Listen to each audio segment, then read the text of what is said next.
Assalamualaikum warahmatullahi wabarakatuh. Di sini kami berempat dari kelompok satu akan menjelaskan tentang underground mining dari Kiruna Mine sendiri.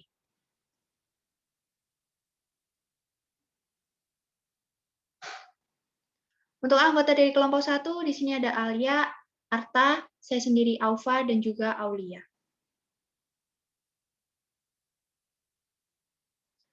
Untuk table of content pada presentasi hari ini, di sini kami akan menjelaskan tentang yang pertama, profil perusahaan, yang kedua, metode penambangan, yang ketiga, proses penambangan, dan yang terakhir yaitu alat yang digunakan.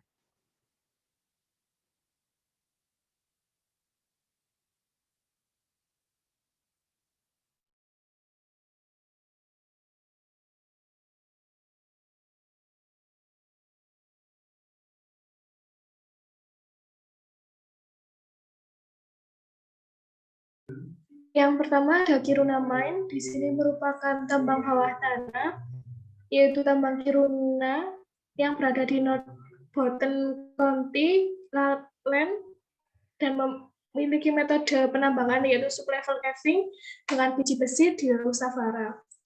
Penambangan ini dimulai pada tahun 1898, di mana tubuh biji memiliki panjang 4 km dengan ketebalan 80 meter dan kedalaman 2 km.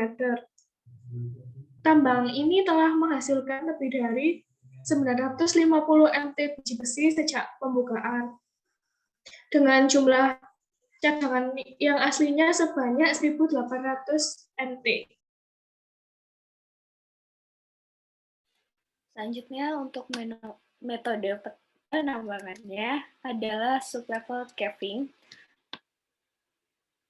Gambarnya seperti ini. Jadi untuk sublevel caving itu penambangannya dimulai dari atas ke bawah dan dilakukan selapis demi selapis agar meliputi seluruh ketebalan. Metode ini membutuhkan penambangan yang ekstensif sebelum dan selama penambangan.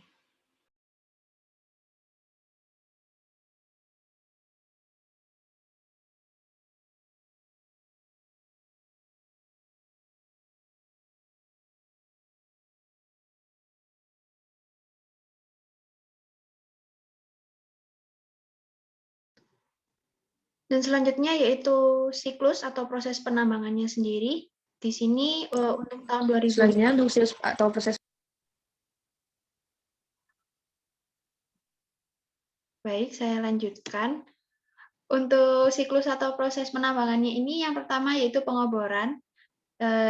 Pada Kiruna Mine ini dilakukan pada tahun 2005. Lalu dilanjutkan pada 2008 yaitu peledakan primer dan peledakan sekunder.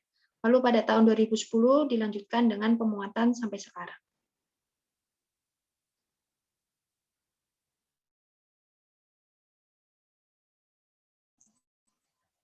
Kemudian untuk alat yang digunakan dalam Kiruna Mine ini, alat muat angkutnya yaitu load haul dump, kemudian ada overhead loader, scoop trams, dan conveyor.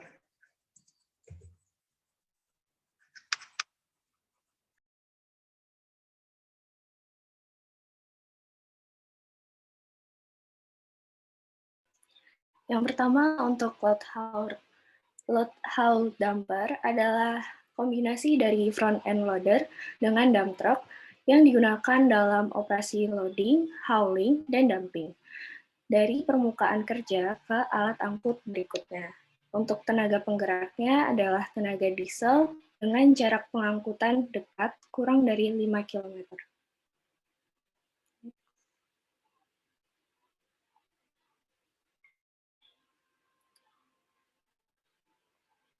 Untuk penggunaan dari LHD sendiri, yaitu LHD masuk ke front kerja, kemudian bucket diturunkan dan didorong ke arah material.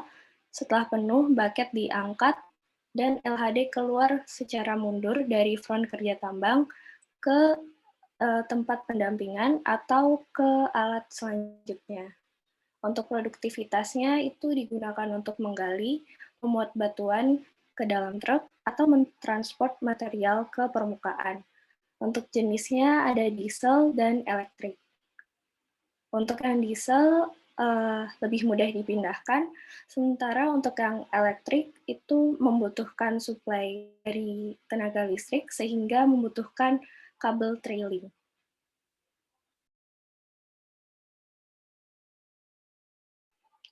Untuk kelebihan dari LHD, yang pertama adalah mobilitasnya tinggi karena menggunakan roda ban, kemudian membutuhkan lebih sedikit tenaga kerja.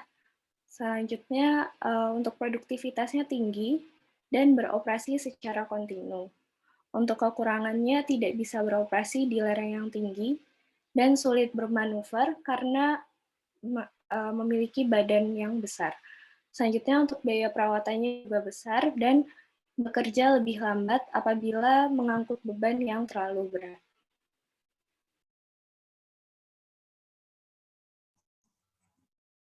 Untuk alat selanjutnya yaitu overhead loader.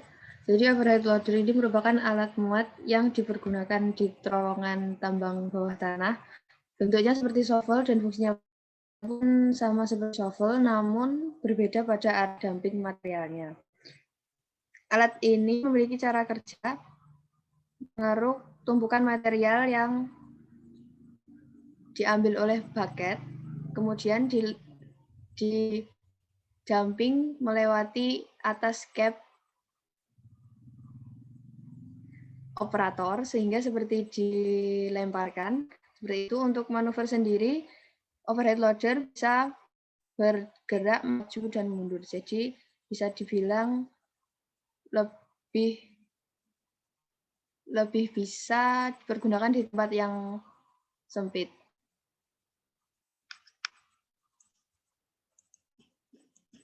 Kemudian ini adalah contoh overhead loader. Untuk kegunaan sendiri, overhead loader digunakan untuk produksi, untuk alat muat dan memindahkan material ke alat angkut selanjutnya. Kemudian digunakan juga untuk penerusan tambang, di mana terowongannya itu diperpanjang atau bagaimana gitu. Kemudian untuk jenis sendiri, overhead loader ada 3 jenis, yaitu rail mounted, crawler, dan rubber tired. Untuk rail mounted ini dipergunakan bersamaan dengan alat angkut lori dan lokomotif. Kemudian untuk crawler ini dipergunakan di area yang cukup landai. Kemudian untuk rubber tired ini digunakan di tempat yang berlumpur. Untuk produktivitas sendiri, overhead loader bisa memproduksi sekitar 25 hingga 30 ton per jam dengan produktivitas dipengaruhi oleh teknik pemutaran alat angkut, ukuran material, dan tekanan udara. Kemudian untuk kekurangan dan kelebihan overhead loader, kelebihannya, overhead loader ini memiliki desain sederhana dan padat sehingga terhitung murah, biaya pembuatannya lebih murah tentunya. Kemudian untuk pengoperasian dan perawatan lebih mudah karena alatnya sederhana, otomatis perawatannya juga sederhana. Kemudian paketnya memungkinkan memuat banyak material dan pergerakannya sangat akurat karena gerakannya itu hanya maju dan mundur saja. Kemudian untuk kekurangan sendiri, overhead loader ini sangat bergantung pada kondisi front kerja. Kemudian susah melakukan manuver di area sempit ketika perpindahan lokasi. Jadi saat pindah dari front kerja satu ke front kerja lainnya itu agak susah. Kemudian membutuhkan konsumsi udara yang banyak untuk pneumatic loaders.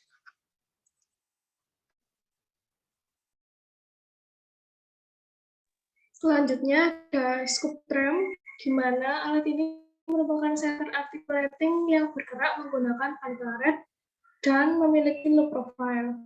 Nah, pada dasarnya itu, scoop tram merupakan sama dengan LHD, hanya beda nama karena diproduksi oleh perusahaan scoop. Nah, scoop tram sendiri juga memiliki fungsi yang sama dengan LHD, yaitu alat muat sebagai alat angkut dan sebagai alat tumpah.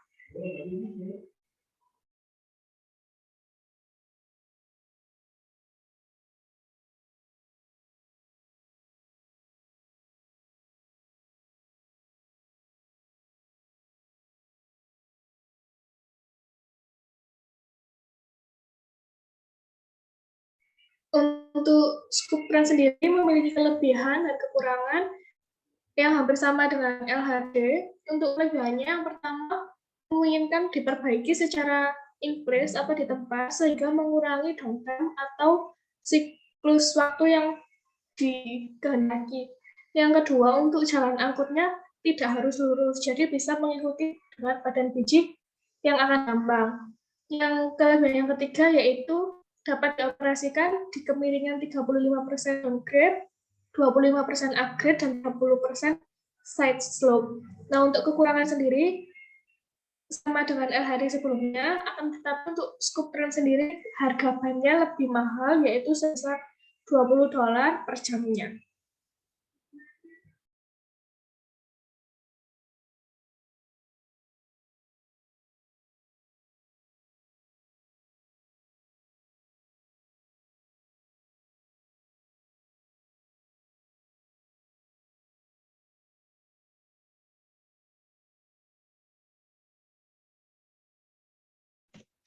Untuk selanjutnya yaitu belt conveyor. Jadi belt conveyor sendiri itu merupakan salah satu sistem yang digunakan untuk memindahkan material dari satu titik ke lokasi lainnya agar pekerja ini dapat melakukan pekerjaan yang lebih produktif dan juga efisien daripada hanya memindahkan material tersebut.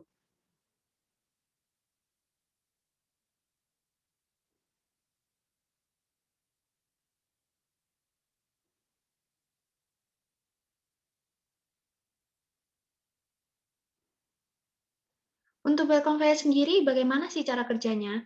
Ya, jadi, belt conveyor ini bergerak dengan bantuan pulley drum, yang dimana ketika motor pada pulley drum ini berjalan dengan arah yang sama, maka belt conveyor ini akan bergerak sesuai dengan arah putaran pulley drum.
Baik, saya lanjutkan. Jadi untuk belt conveyor sendiri ini memiliki kelebihan dan kekurangan. Untuk kelebihannya sendiri ini, pengangkutannya kontinu, jadi tanpa berhenti. Dan yang kedua yaitu tidak terpengaruh kondisi jalan tambang, karena dia menggunakan seperti kayak rel kayak gitu.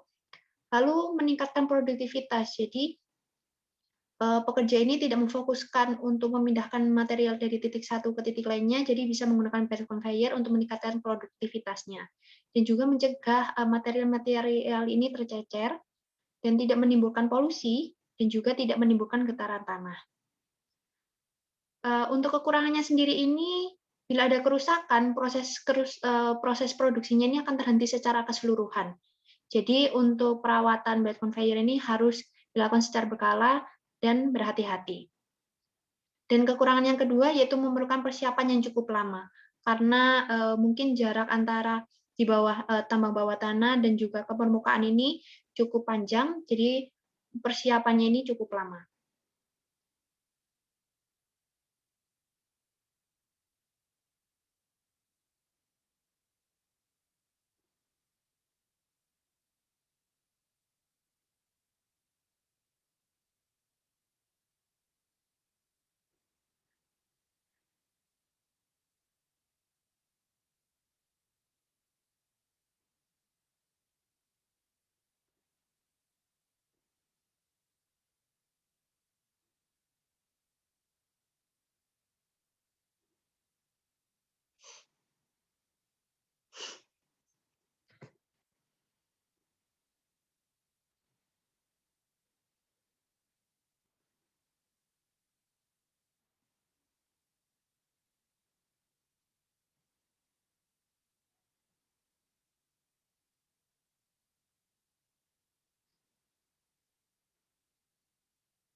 Dan selanjutnya yaitu ada jenis-jenis bed conveyor. Jadi bed conveyor di sini ini berdasarkan fungsinya. Yang pertama yaitu panel atau section conveyor, di mana umumnya ini material ini pada posisi paling dekat dengan permukaan pekerjanya atau face haulage equipment-nya dan langsung ditransportasikan. Dan yang kedua yaitu gathering conveyor, di mana conveyor ini sebagai unit pengangkut ke sekunder dan biasanya menerima material lebih dari satu ataupun lebih dari panel conveyor-nya sendiri. Selanjutnya yaitu mainline conveyor, di mana mainline conveyor ini mengangkut material dari tambang bawah tanah ke shaft atau slope. Umumnya ini menerima material ini dari 2 atau lebih dari gathering conveyor. Dan yang terakhir yaitu slope conveyor, yaitu conveyor yang biasanya bekerja secara tandem dengan mainline conveyor, dan dia membawa material dari main level ke permukaan dengan gradien mencapai 17 derajat. Jadi di sini ini untuk bed conveyor antara satu dengan lain ini saling berhubung untuk dari tambang bawah tanah ke permukaan.